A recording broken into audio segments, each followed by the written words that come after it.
You're in Dubai. Everyone in the world is here. The energy here is very high. Like everyone who's come to this city is trying to improve their life some sort of way. So if you're able to add value in someone's life, it's very likely, the high possibility, tonight your life can change in this city. Like when I look at the state of entrepreneurship and business right now, like not a lot of people with grit. Like, and as you know, the first few years, like zero to nothing, no traction, nothing. No one supporting you. Your parents are like, what are you doing? Like your friends are like, what are you doing? So there's nothing. As long as you're breathing, you go all in, man.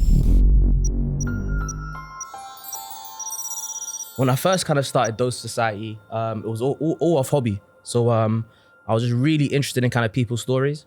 So technically quite like a selfish project at the start. Really just keen to learn more about other people across, especially in London at the time. And yeah, I just kind of grew addicted to just learning from others, other people's stories, journeys. And it's fascinating because, you know, we go through life and just not speak to anyone. Go home, go work, sleep, go again, you know? And we just walk across thousands of people, many different cities around the world. We don't speak to each other. So I just thought, you know, to pick up a camera, hit the streets in London and just learn. And alhamdulillah, yeah, it grew to something that probably at the start I didn't realize how big of an opportunity or how needed this is. And now it came from, I guess, more of a selfish place at the start to more of like, hey, this can really impact people's lives. There's a community behind it, right? Oh, massive, yeah, massive. Yeah, it just shows that as human beings, we go through a lot, right? But there's no place to kind of really speak about, whether it's mental health or you've just gone through a first heartbreak or divorce. How do you learn from other people's stories or experience around it? So yeah, it's powerful. But why? Why I started it? Why? Yeah. I mean, I know you mentioned so initially, 2011, yeah, London, I was 16 at the time, and London was in a place of struggle in 2011 specifically, especially for my generation at the age of 16, right? So university fees increased from like £3,000 to like £9,000, meaning people were walking out of debt at university from like 18K to like 40 plus K. Knife crime was on the rise in London. And there was no platform at the time for young people to really speak about just their thoughts and opinions of what's happening to this city, right? So I wanted to start there, but I didn't because I think the fear of starting something new got to me at that time. And it took me about 3 years later, whilst I was at university studying economics, in one summer, just to pick up my sister's camera and be like, yeah, you know what? This is needed. Like, I really want to hear what people have to say about certain stuff within my city, London at the time.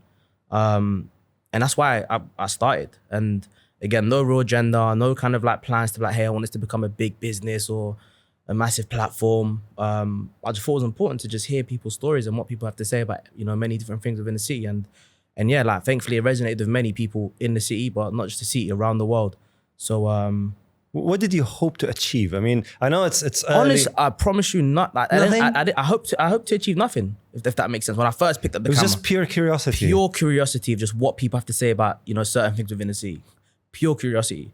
I was at university studying economics. Yeah. Then after a year after graduating, or towards my end of university, I realized there's something here, and this can be bigger than what this curiosity or this curious project that I just kind of started. When was that exactly? So 2017 was when I first left.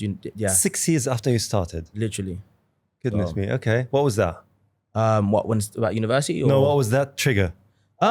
Just comments. When I started post videos online, people really understood why this was a project that was needed.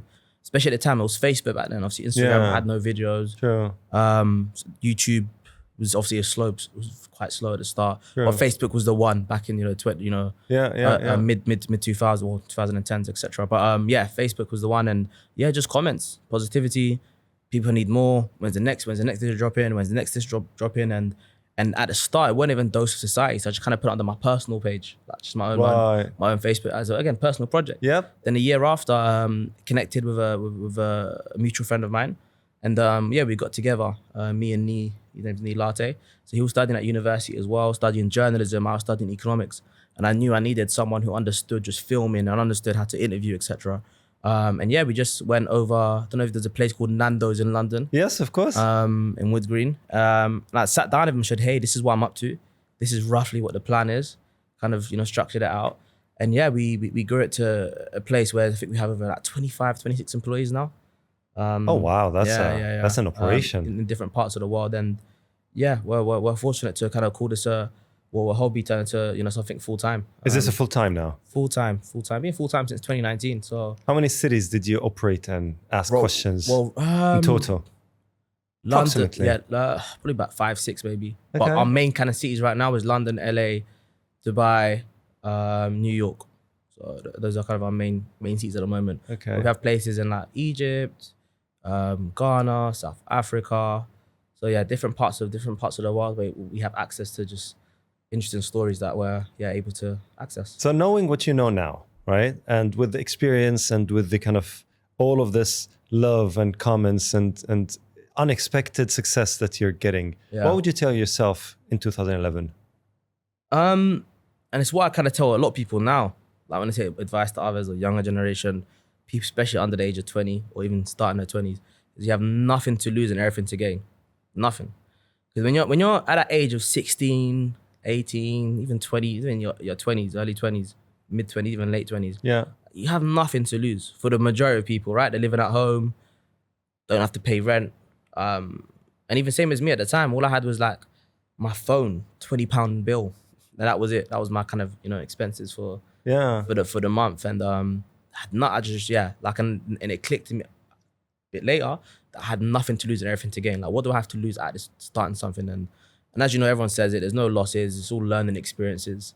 But you have everything to gain and nothing to lose. So that's what I would have told myself in 2011. But that advice is, I'll tell you what, that advice, I take it to heart because I exactly tell everyone who's young, because, you know, at our age, probably we have kids, families, houses, you know, people who depend on us. It's selfish to that sort of take risks that potentially could set Change us your life. back and change our life. You know, but if you're young, yeah, you can do that. But I feel sincerely that this advice alone is probably now at a place where everybody's doing that. And now the noise is so high. I mean, you can't compare 2011 with 2025, can you? It's cool to become a businessman or entrepreneur. It's become more of a trend, right? Yeah. But I think even that, I think it's easier. But just go. I'll tell you what. I was just this morning doing a research from one of my projects on Google Ad Library. You know, just to see who is posting what, when, where, and the amount of ads from every Tom, Dick, and Harry, and it's just crazy. It's like the noise is so high that. I mean, everybody would say, like, of course, it's easy for you to say. It was 2011. I mean, it's just the two of you, you and the other guy who's probably now called Mr. Beast, and that's it, right? Yeah. No, I genuinely feel, I don't know, like you're right. Like again, it's cool. It looks nice putting on your bio, entrepreneur, CEO, co-founder. But I don't know. I feel like it's easier because when I look at the state of entrepreneurship and business right now, like there's not a lot of people with grit. You know, like really just like tunnel vision. Okay. Like, and as you know, the first few years, like 0 to nothing, no traction, nothing. Yes. No one supporting you. Your parents are like, what are you doing? Like your friends are like, what are you doing? So there's nothing. Whereas like back then anyway, and I don't know, like me and a few others who do a few stuff now, just grit, man. Like just tunnel vision. Whatever you say does not impact me. And I feel like now, fitness generation, as you know, as a whole, is definitely a bit sort of more softer. Maybe, I don't know, they might quit easier. I don't know. But when I look at that, just like I think the younger generation, there's not a lot of like, you know, tunnel vision or grit. So it's almost, what you're saying is, and I think I agree with you, it's just that I don't have that because, you know, I'm a tenacious person, so probably I'm having that tunnel vision. But you're right. Most people that now congratulate me on this very podcast, which is very niche, very small, very still starting. It's like, oh, you reached 29 episodes. That's great. Most quit after the second or third or even the 10th, right? And that probably wasn't a thought in your head, right? In terms of like, exactly. Just like you just keep on going because you love what you're doing. Exactly. And you know, when you're operating in that environment, then and the grit is the only thing that you can do, then yeah. Literally, and yeah, I think that's what separates everyone. Like just But here's the thought. I mean, you need to have enough oxygen in the tank, right? What if you don't? find it. You breathe, oxygen's here. You're breathing it. And listen, like as long as you're breathing, you go all in, man. That's it. Again, especially for the younger generation, what's there to lose? Even technically, like when you have a family and stuff, like you kind of go all in, but definitely harder. Family, kids, wife, mortgage, car to pay, you know, rent to pay. So it's obviously always harder as you get older. But before that, oh God. I know. Well, other than Grit, what else? Obviously consistency, man. And which is kind of goes under Git, but it's so funny because again, all these everything we're probably gonna say is all cliche, but it's always the cliche stuff that is true. And even when I heard it, I was like, what are you talking about? Just give me the game. Like, what is it? You know, what's that hack? What, like, how do, you know, what is that? But there's none of that. It's just hard work, passion, consistency, just going all in, man. Like, is what separates people who win and people, I guess, who stop doing what they're doing. And so, yeah, but consistency it's a powerful thing. You know, when do we know that? Like, for example, like you said, it's lonely. You start whatever you do, whether it's an entrepreneurship, whether it's a project like yours or anything else. Initially, you almost have zero feedback because you have your mom and probably your sister watching, and that's it. I was lucky because remember when before Doze and Doze Society to start, our feedback was people, right? Right. Oh, yeah. So our feedback, so it was always consistently speak to someone every day. So like our feedback was always people. And as you know, like just speak to people and interesting people, like it's a drug, man. Like great energy and just really kind of gave us that proof of concept, like, wow, this is needed. Like what people are saying, they don't even know us and telling us their life stories. Yeah. And haven't told anyone before. So so being able to kind of make people feel comfortable and kind of, you know, share interesting topics and thoughts, like we just knew that, cool, this is something. So we're fortunate that we were able to kind of, I guess, get that feedback from day one, really, you know, when first starting. So that's what really just kind of pushed me. I was like, yeah, this is something. So yeah. So if you juxtapose that with a business, you would say that you go and actually seek that feedback and solicit it, not just wait for it. And yeah, right? What do you think? 100%. And as you know, talk to your customers at the end of the day, right? Or potential customers, and get feedback. The bad, the ugly, the good. And it helps, you know, just kind of going forward, it helps understand the market or what you're trying to achieve here. And you're able to kind of make, you know, adjustments and changes to what you're working on. Even at the start, when I first started the project, I was presenting. So I was on the face, I was trying to be the face of Doze Society at the start. And a few kind of like videos in, I was like, yeah, this is not it. This is not me. Because then I quickly realized it's going to be about me. Right. So now you see Doze Society, you see a microphone. And now this microphone's in 4, 5, 6 different countries now. We're able to do stuff at mass scale anytime. True. And now this microphone's become more of a celebrity / influencer rather than me. The key person of influence. Key person. And as you know, when there's people in front of cameras and stuff, like people can judge easily in terms of whether they like you for whatever reason, don't like you for whatever reason. So straight away, you're kind of like, and you're going to have a specific audience that likes you or don't. Simple as that. Whereas just a microphone, you can't hate a microphone. But also, most importantly, with Doze Society, like again, you go on a page, like every story, you'll relate to a story 100%. And if you can't relate to a story because you haven't gone through that, you emphasize with that person. Because it's like, you know, someone's gone through a tragic loss of a loved one and stuff, you know? So it's natural human emotion that you'll be able to relate to. I think this is why we do well, because we spark that emotion within others, especially consuming. And we always ask questions that anyone can answer. Ahmed, that took a lot of, how do I say it, humility, or let's say letting go of your ego to think like that? Yeah, instantly. And I saw it, I was like, nah, this is not it. Like, really? Yeah. Straight away.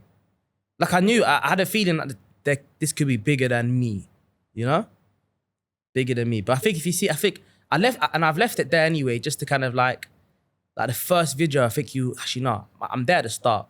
But yeah, if you look at the first YouTube video, I'm at the start just going, hey, this is Doze, like this is a new project, blah, blah, blah. But I left after that. I just thought, let me just focus on the people, because again, you hear people that looks like you, or again have a powerful story you relate to more, and you forget about the presenter. Just you're locked in with you and that person's story. I love that because it has, I mean, that's proper, how do I say it, growth thinking. Because if you have a growth mindset, it'll be bigger than your ego, bigger than everything that you represent. And you actually, it grounds you, doesn't it? 100% early on. So yeah, alhamdulillah, I had that quite early on. So definitely I think helped kind of pave where we are today. Just kind of, you have to have that just going into anything, man. Humility, Like the world's big. Like, the world's big. The world will eat you up and swallow you and spit you out, man. So, Exactly. And that yeah. took you to Forbes 30 under 30. Alhamdulillah, Forbes What's 30 under that? What's that about? 30. Yeah, Forbes 30 under 30. Last year, 2024.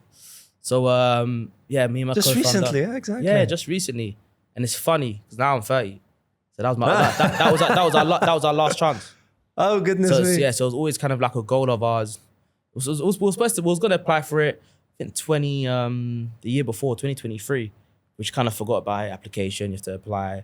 But yeah, once we kind of applied, we knew we were ready. We knew we had to kind of, like, we've done a lot to kind of achieve that and receive that award. And yeah, we're thankful to obviously the Forbes team to accept us. And What's allow that us. criteria? The criteria, you know what's interesting? It's just like people have done interesting stuff, obviously, but Right. most importantly, it's of recommendations. It's who nominates you. So obviously we had to kind of reach out in our contact books and just reach out to the most kind of interesting or influential people within the media / creative industry and nominate us. And obviously they say why us? And of course they look into you. If you send over all your social links and projects, any kind of recent PR you've had, they look over everything. I guess they decide. What impact did that have on you? That kind of recognition. Everything, man. Not everything at the time. I don't know if you have to have this kind of feeling as well. Like when you have something kind of exciting or new or important, like it's the best feeling in the world, right? Yeah. And the next day, it's just another day. It's just another day. You just kind of move on and just kind of forget about the accolades and just kind of go all in. It didn't have some sort of a boost or some sort of an impact that has an inflection point. In terms of just business and just personal, it just adds credibility to just what we're doing in the industry. So it definitely allows us to kind of get into rooms better quicker and speak to interesting people when they see Forbes on 30. So I think it adds that little bit, definitely adds that credibility for sure. So specifically for you, what did it add? I mean, what kind of business or? Nothing really, to be honest with you. Nothing. Nothing specifically, personally, but just a kind of a feel-good factor at the time. But just like most things that happen in my life, especially in the world of business, you feel good, and 2 days later, you kind of not feel nothing, but you get over that kind of excitement, and you just kind of like, cool, what's next? But yeah. So if you look at from 2011 till now, what's the most exciting thing that happened to you? Birth of daughter. Really, I have everything. MashaAllah. Yeah. I have everything, just kind of kids, man. Children change everything. And it's so funny. And as you know, like they say, obviously, as you know, when you have kids, barakah comes into your life and blessings come into your life. And it's funny because like when my first daughter was born, everything changed for me, like just life-wise, like things really start to pick up.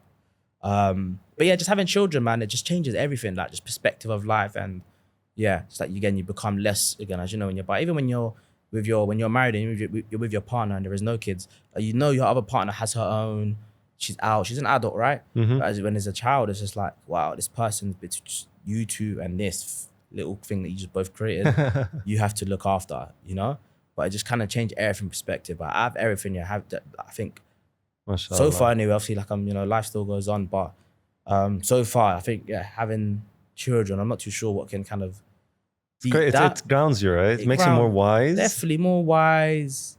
It spices up your life. Yeah. In many different ways. Teaches you patience.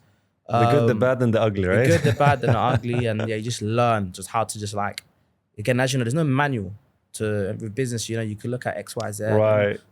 Let's change this or blah, blah, blah. You see the world of AI. Everyone's doing AI and can learn from this. But yeah, children, there's no manual on how to be a good parent. It needs grit. It needs grit. Literally, a real grit. That's a real grit, right? I always look at people who are entrepreneurs and like successful people, and then you look at their homes, and it's like they're separated and their kids are all over the place, and I'm like, nah, you failed. Because that's, to me, that's the test. That's the actual test. What do you think? 100%. I think it's just every relationship. Do you know what I mean? Like how you're able to kind of foster genuine relationships within friendships, family, marriage, sister, brother, mother, father. I think being able to foster genuine relationship and keep that relationship for many, many years, and keep it at a good place it's the biggest test, man. Absolutely. Because again, even people say what's the biggest problem in I guess businesses, and for us, it's people. Yes. Especially employed. Like it's not easy managing X amount of people because you're dealing with how many different emotions, different problems, real life problems. And again, I always say to people, especially our employees, like, this is bigger than life. Like, so if you was to leave, like, no problem. Like, we understand, like, there's a better opportunity out there for you. So don't think that we ever take it personally, never. Because this whole thing that we're building is bigger than life. But I think, yeah, being able to kind of foster genuine relationships with people is probably the biggest thing, because it's the hardest thing. Exactly. It doesn't happen by accident, does it? Like, you have to actually consciously decide, exactly. You have to be deliberately aware of everything. So, what's the most challenging thing from 2011 until now? That made you wake up 2 a.m., 3 a.m. and lose sleep? It's interesting because I feel like my role, again, just within Doze in general, is always thinking about what's next. And especially more than ever now, especially just after COVID, it's like there's so many things happening now, you know? Before AI, what was Web3, right? Yep. Web3, NFTs, Metaverse, now AI. So it's like, and again, it's just like, oh, does my business fit? Like giving us a break. Yeah, does my business fit into this world? And at one point you're thinking, what would Doze look like in the meta? Because you're genuinely thinking about this stuff, because obviously all the big companies are moving to that direction. So you can't, like, you have to pay attention to it, you know? Yeah. Obviously we don't go all in and jump into these kind of obviously technologies, but we play around with it. We bought plots of land at the time, and just really just kind of be ready if stuff it was to happen, right? Same thing with AI, we'll play around with it every time, and different softwares, different tools. But like, whether this thing becomes life for everyday people, you'd never know. Never know. Like you saw with Web3, and whether that comes back, who knows? But yeah. So you lost sleep on that? I wouldn't say lost sleep. It's like you're thinking, man. Every day you're thinking is like, cool, what can I do to take this to the next level? What can I do to take this to the next level? What does this look like? What does this look like? And that's what kind of thing goes through, I say lose sleep, but it's just like something I think about every other night. It's like, cool, what's next? Is this the right decision I'm making? You know? So but that's innovation, isn't it? Because you're trying different things. Always trying. It's just like, as you know, the world of business, man, you're here today, you could be gone tomorrow. Yeah. Man. Like I said to you, like, all this is bigger than us. And again, the world can just literally, you know, with a snap of fingers. Exactly. We saw COVID, like how many businesses just completely finished and obliterated, literally overnight. So, and it's just like, again, I think we're in an interesting kind of time in our lives where, again, before COVID, again, the world was kind of perfect for the world of business, and true, there was nothing really happened besides to the 2008, you know, crash maybe. And I was obviously young to kind of really feel the impact of that. But besides that, the world was in a good place. Yeah. You didn't have to really worry. But it's just completely, exactly. The landscape changed completely after COVID. Like, it's like one thing after the other. Completely. And as you know, like, people are more anxious, people are more worried, people are, you know, mental health's on the rise. There's a lot of struggle everywhere around the world. But not, I don't think Dubai doesn't look like a place that's struggling at the moment. But in most places in the world, there's a lot of struggle everywhere, man. So that's interesting you mentioned Dubai, because you know what? I mostly interview people from Dubai, but also sometimes people like you who come and go. I hear this a lot from outside. We're so immune that it makes me scared. You know what I mean? Like, if you've never had a disease in your life, your immunity system probably will go down, and the moment you get it, you'll get it harder than everybody else. And that keeps me up at night, because what if we're complacent? How do we know? I mean, what do you think about that? In terms of the place we're in terms of Dubai being a great city. Yeah, I mean, whether it's Dubai or anywhere else. I take things like, and I think I started to realize, maybe think the past year, I take things just in moments. Like, right now, this is great, you know? And obviously what happens in 5 years, 6 years, we can't predict. And again, like I said, you can lose sleep over it, but I just focus on the now. Like what's happening now? How can I take advantage of this moment? Because we don't know, obviously, especially when it comes to like politics or countries or this, or again, world diseases. Right. We can't control anything. Like, we have zero control over any of those stuff. True. You know? So it's like me, I like to focus on, and like what keeps me up is stuff what I can potentially control or change, right? Where stuff that is I can't control, I can't do anything about it. So it's like I try to limit, like before I was so fixated on just what had happening in the world and news and this, oh my God, this country, this, oh my God, that. It's just, can't control it, man. Can't control it. There's no point in just... There's literally 0 point in really kind of being fixated in what's happening within X, Y, Z, what's happening here. But at least I think it warrants the question of, how do we know that we're based on substance or based on show? And that's probably You never know. Until, interesting. like I said to you, I think I sent you before, like, again, COVID, right? Like a lot of countries were, before that, were kind of on edge, right? But we didn't know that. When COVID kind of came, again, the countries to the day are still struggling and recovering from COVID, but COVID just kind of like, it was a test. It was a test, and it just showed like who was on their last legs. Even like many businesses, I think, like, what was it, Topshop? I'm not sure if you know about Topshop. Yeah. Like, they were technically, that means they were 4 months always away from closing down. And they closed down. Massive business. More, I think the founder owner was billionaire. So you found out only when it's too late. That's why sometimes I just focus on, I just focus on like what's important now, what's happening now. And sometimes you find it was too late. But this whole thing's bigger than us, man. Like, we can't control many of these things. So like being fixated in it, again, you'll lose sleep and blah, but you're losing sleep over something you can't control. Come on. Well, okay. So I have a theory in my mind, which is usually the driving, how do I say it? Motivation behind everything I do, which is I'd rather be a warrior in a farm rather than a farmer at war, you know? And the moment I heard this saying a while ago, I was like, it's not about being warrior, or because everybody says this is people who go to the gym buffs and all that sort of stuff, which fine. But it made me think, because it's, okay, what does it mean to be a warrior in a farm? It means you're ready. And you're adaptable at any situation, Exactly. farm or in the city or wherever you are. Exactly. And that happens because you are having some sort of foresight that allows you to predict most scenarios. Now, of course, you don't know what you don't know, but at least you're able to predict most scenarios. And that's innovation, to your point, which is, okay, what's next? Okay, let me see what's happening now. And can I predict what's happening tomorrow? And if I predict what's happening tomorrow, I have to be ready today. But it takes knowledge and certain level of wisdom and experience, of course, to predict what happens tomorrow, and then to a certain degree be accurate about it. So, and then work on it so you're ready, right? Yeah, 100%. I think everything you said is you're right. Again, being prepared, and you can hope potentially try be prepared if things were to happen. You know, you're ready, you're adaptable to both things. I mean, it's not just always negative. I mean, purpose is a nice thing, right? You have a purpose in life. Your purpose is whatever, right? But that purpose, by definition, is something that's going to happen in the future. So you're doing it today, going to your purpose, which is whether it's an annual purpose, 5-year purpose, lifetime purpose, whatever it is. But you work towards it. So whether it's kind of being ready for quote unquote war, like COVID or whatever, or working towards your purpose. And that requires you to be completely and utterly innovative, meaning trying new things. And as you know, that's a different battle, right? Mentally, especially. Yeah. Like people don't understand how brave and how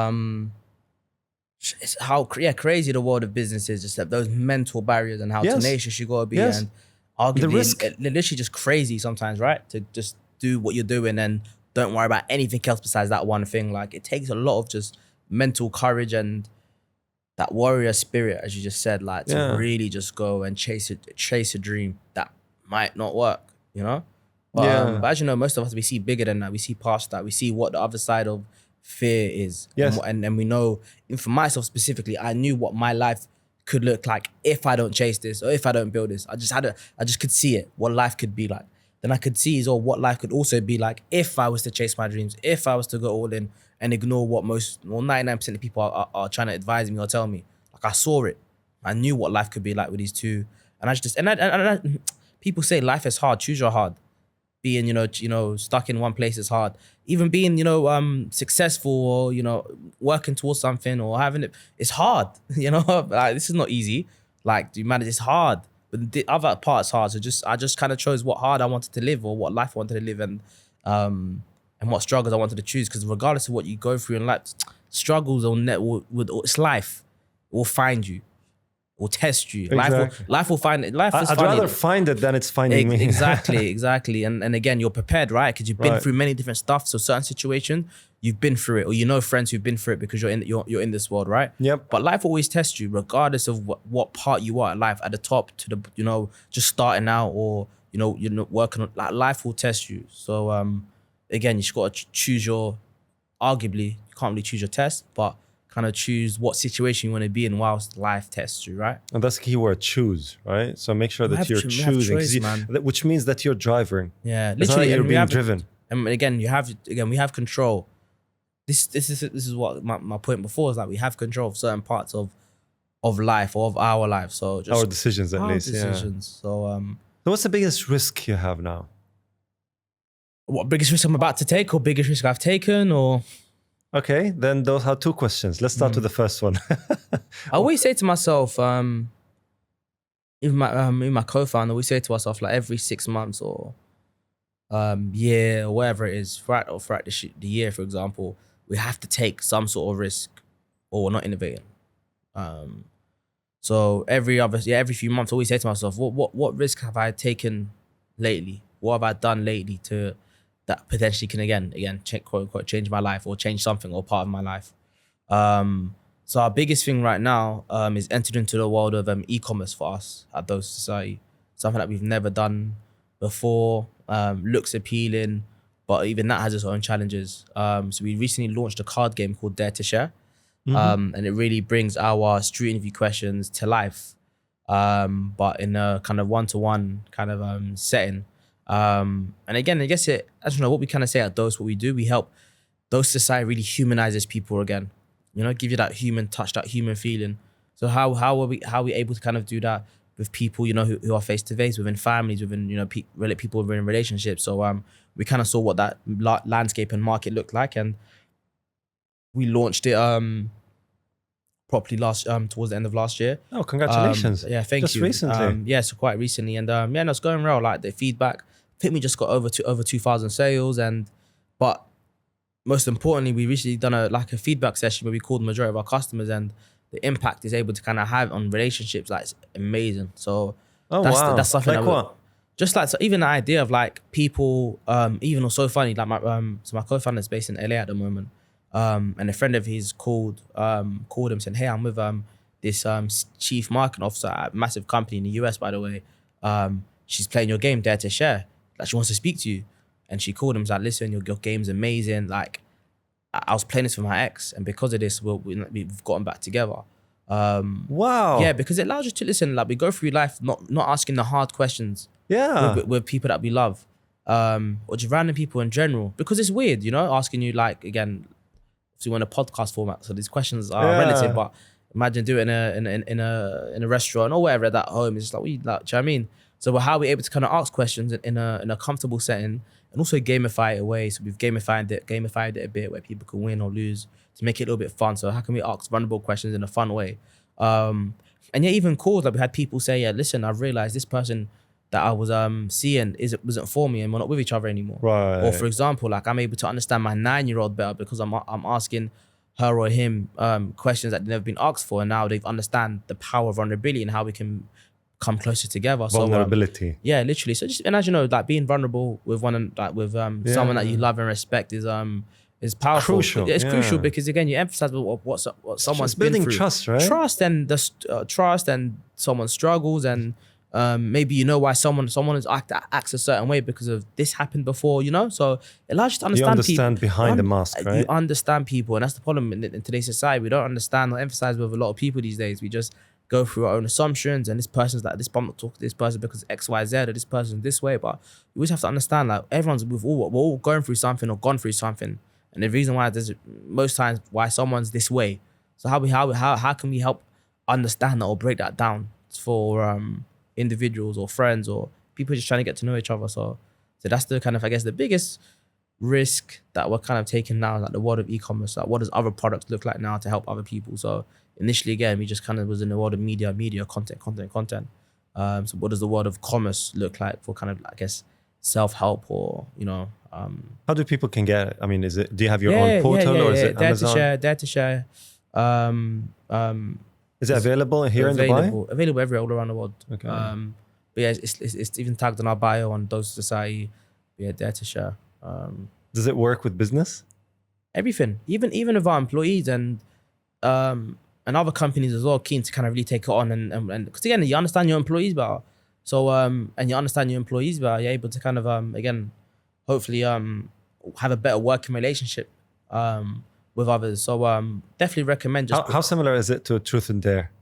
different, because Truth or Dare is a bit more like, I wouldn't say childish, but it's there's no real value in Truth or Dare. Sometimes it's fun. Don't get me wrong, it's fun and it's a laugh, and so yeah, and it brings that childlike instincts out of us. But with something like this, it's like it brings truth and realness. How many questions does it have? 140, I believe. How did you come up with these questions? You know what? So we again, same thing. We wanted to launch it. I think not wanted to launch it. We started to kind of look into this. I think in maybe even 2022, 2023. And yeah, we just kind of like, what does this card game landscape look like? So looking at various other ones, but then ChatGPT came. That ChatGPT is basically a co-creator, should I say, of 100%. Of I love share. Microsoft's branding, you know, Copilot. Yeah. So but you know, it was really, really good. It was really, really good. Helped us kind of like understand how like Because you fed it all of those. fed it the details, and as you know, so it's a powerful tool and platform to really help and give you great feedback. But it really kind of helped us kind of create the questions and what works. Obviously, most of the questions came from Doze site anyway. But yeah, it kind of really helped us even when we wanted to gamify it. It was like, how can we gamify it? You know. So yeah, really kind of helped the points and everything. Yeah, exactly, points. But how do we make it make sense where it's not too like you're being run? How can we gamify vulnerability? You know, it's a hard thing to like. I should open my heart. Take me through the process. If now someone who has a business and wants to create something, take risk, and then probably put it out there. What is the process to gamify it, make it meaningful, make it impactful? If people were to launch something today, like anything, yeah, I guess keep it in terms of the social space. Today, understand that everyone's craving to be part of some sort of community. Okay. Right now. Makes sense. Yeah. Because of, especially we're coming out of the world of COVID, people are lonely, a lot of people. And this is why you're seeing, for example, again, an example I use is run clubs. Run clubs are always there. People are always running, and people are always some thought of a run club. There's been many, for many, many years. Agreed. But it's become super popular now because people want to be part of a community, even chess clubs. There's so many different kind of clubs that are and community hubs that are happening in all parts of the world that are becoming very popular because now people want to kind of reconnect and become authentic with one another. So always look at what community are you serving and what you're trying to achieve with that community. And I think from there, you're able to kind of easily create something for a run club, for a chess club, for if that's the community you're trying to serve. Like what does the product look like for these people, you know? Okay, so understand the community. Yeah, and what your community trying to serve. Is it the health and fitness space? Is it again the mental health space? What community trying to serve? And again, everyone wants to be part of the community, especially when you're here, like in a place like Dubai, right? Like everyone's come from different parts of the world. Yes. Everyone's arguably is taking a risk to be here. Yes. And again, improve their life in some sort of way. So again, people have left they're comfortable and their communities already. So coming in here, how are you able to kind of even create community within an ecosystem like Dubai, for example? So yeah, if I was to kind of go all over again, I'd look at what community are we trying to serve here and work there if I was to launch a product. Or so now I figured out the community. Then what? Depends what you're trying to build. Is it commerce? Is it a media platform? What are you trying to build? If it is a media platform, like, and you want to kind of create content, again, speak to that community. Understand what the problems those communities or that specific community. How do you speak to them? Just solicit? Literally on the streets, if it's a run club, go to run club communities, speak to them, understand what problems can you solve, what products would they need or would benefit them as running, for example. Let's say you've created now that you've identified the community, you created the product. How do you put it in front of the community? I mean, it's marketing.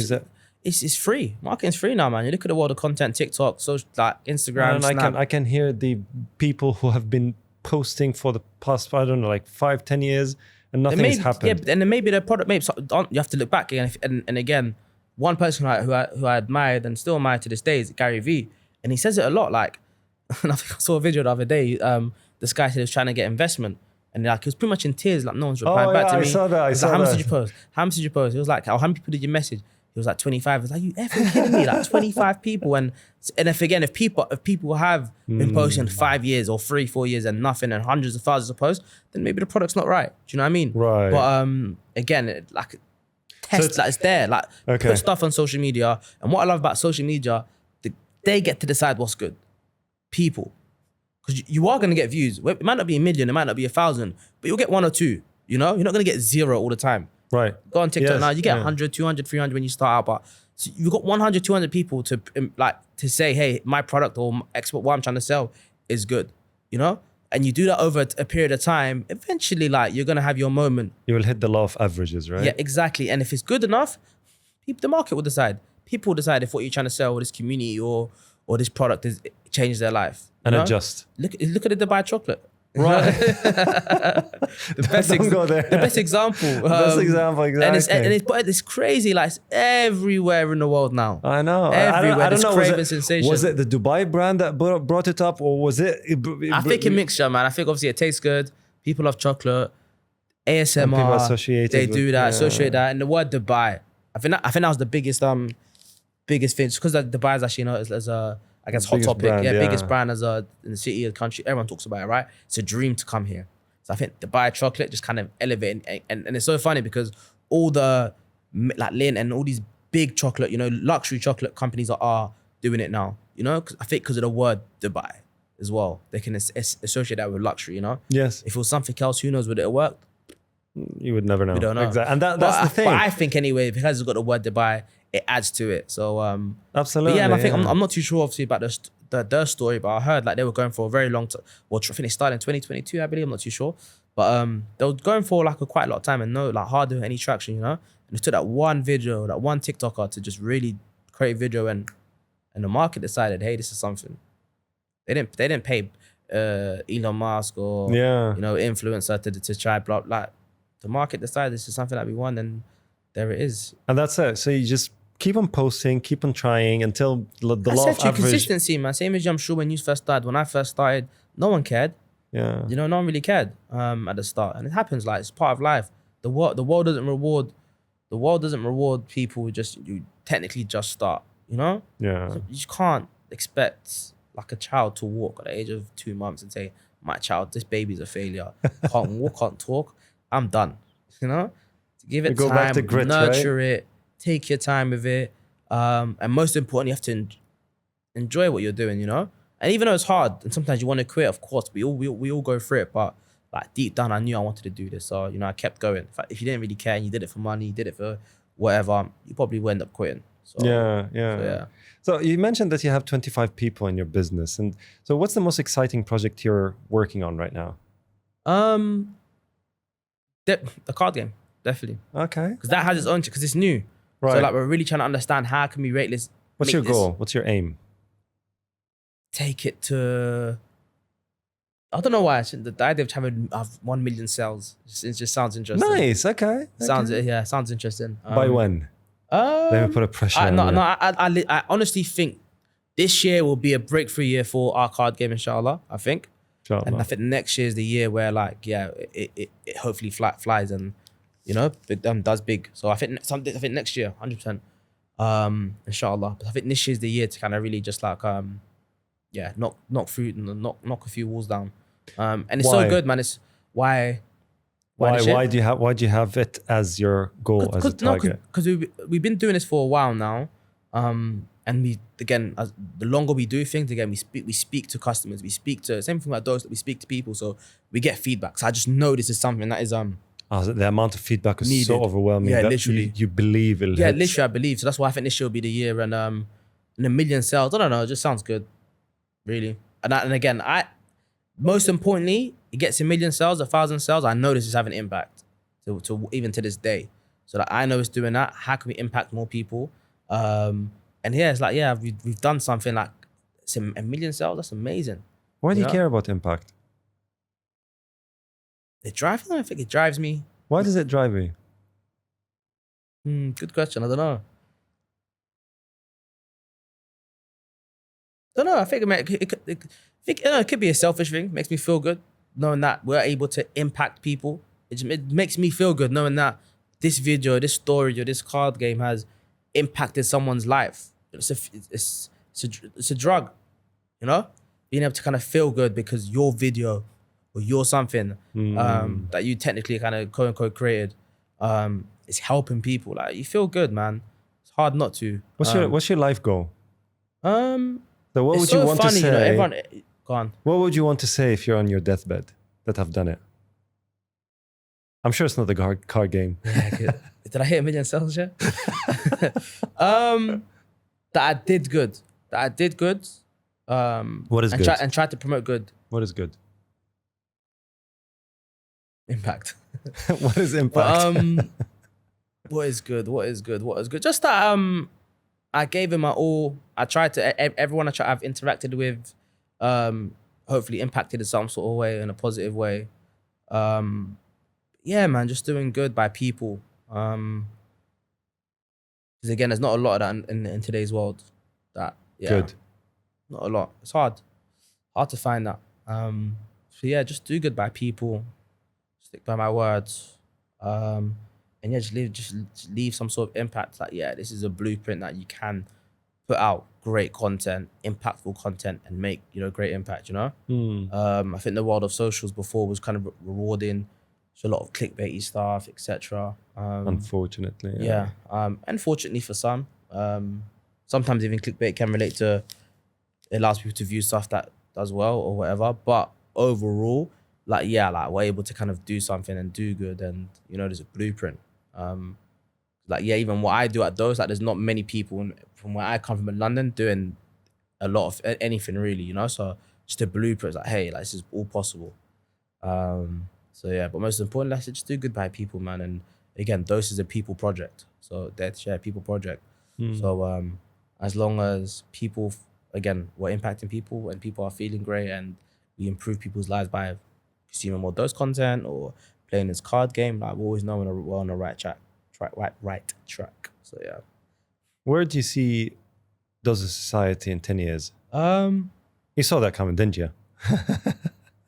Probably I'll say one of the, hopefully a big media company, but we have even our plan now is what does the next 5-10 years look like, and we're trying to separate things into, currently are doing it in terms of content, community, and commerce. So these are kind of the 3 kind of core pillars that we want to do over the next 5-10 years. So again, can you explain each? Yeah, of course. Yeah, create great content, keep on creating that.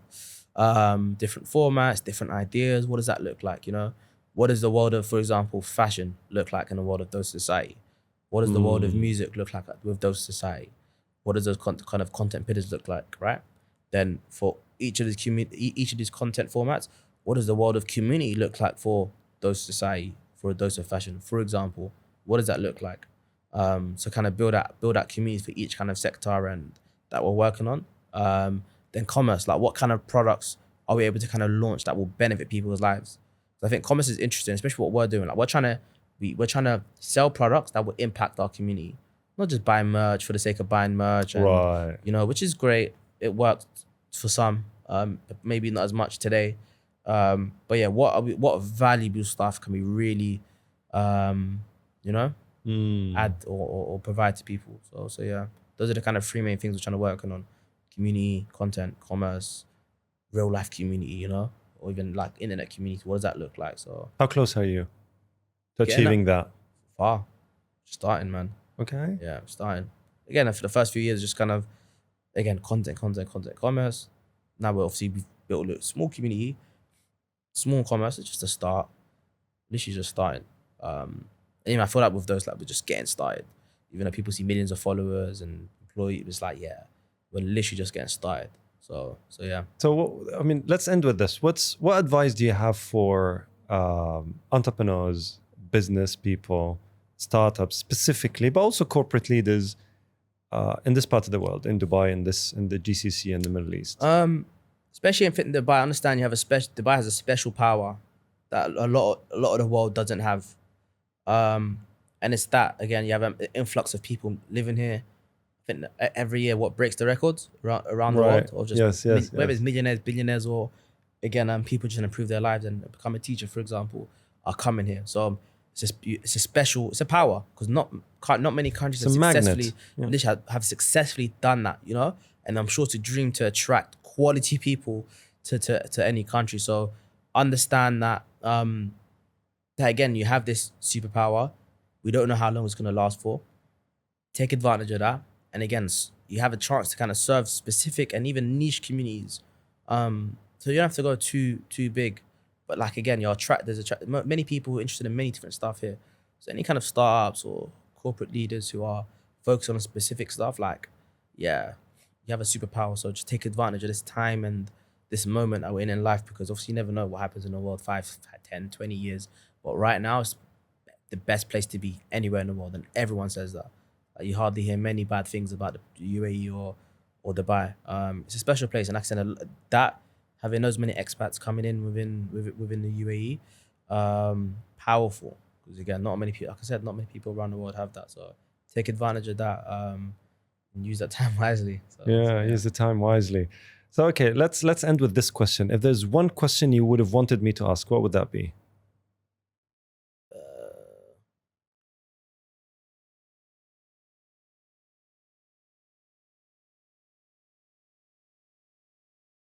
I think thankfully you asked it at the start. I think it was, and why did you start with the advice part as well, actually? Interestingly enough. Usually people did at the end. Yeah. It'll be good to get your thoughts. But I think the advice part, because that what I've said about nothing to lose and like you have nothing to lose and everything to gain. Like and it got, luckily it got drilled into me quite young, that kind of thing, you know, nothing to lose, everything to gain. And that took me to where I am today, you know.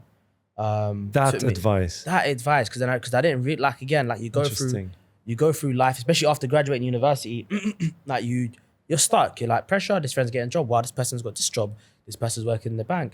And I realized I had nothing to lose and everything to gain. Even like, again, taking a jump, 2017, we got our first investment from Snapchat, we moved over to LA, like we did many of this stuff, but that kind of like, even in those moments, there was struggles, imposter syndrome, battles, 1 month away from closing down as a business because of X, Y, Z. But that understanding, that saying that you have nothing to lose, everything to gain, just changed everything for me, especially in my 20s, because I had no responsibility, man. Zero. So you can go all in, high risk, and just do anything you want. And that was I think that's a superpower. I think being that age, 20, under 20, wow. And you're living in the West, come on. It's a game changer. So that changed everything for me. So let me caveat that to the viewers, because I know people who are living, especially in Dubai or in the GCC specifically, this advice probably is not as relevant as people who are living in the West or in their own home countries. Because if you're living here, even if you're an 18, 19, 20-year-old kid and you're not from this part of the world, remember you're living on a visa, probably you're on your parents' visa. If you're not doing anything and you're high risk, but the high risk has the possibility of you living on the street. You can't go live in your mom's basement because it doesn't exist. Remember, you're alone here.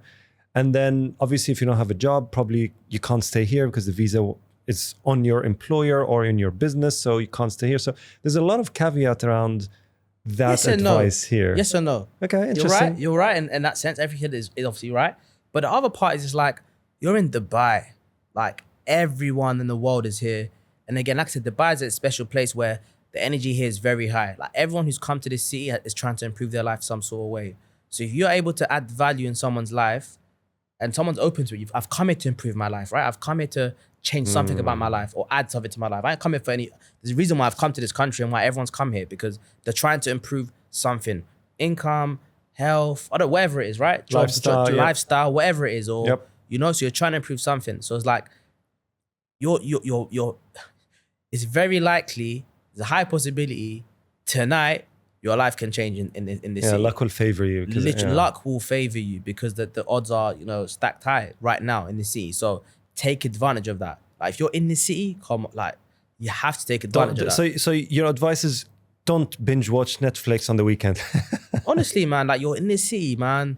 Like, anything can change that. And people are, from my experience, everyone's open to speaking to you. You know? Yeah. It's not a closed-minded city like places like London, New York. Head down, get to work, on the train, you know, and go over it again. That this country is very different.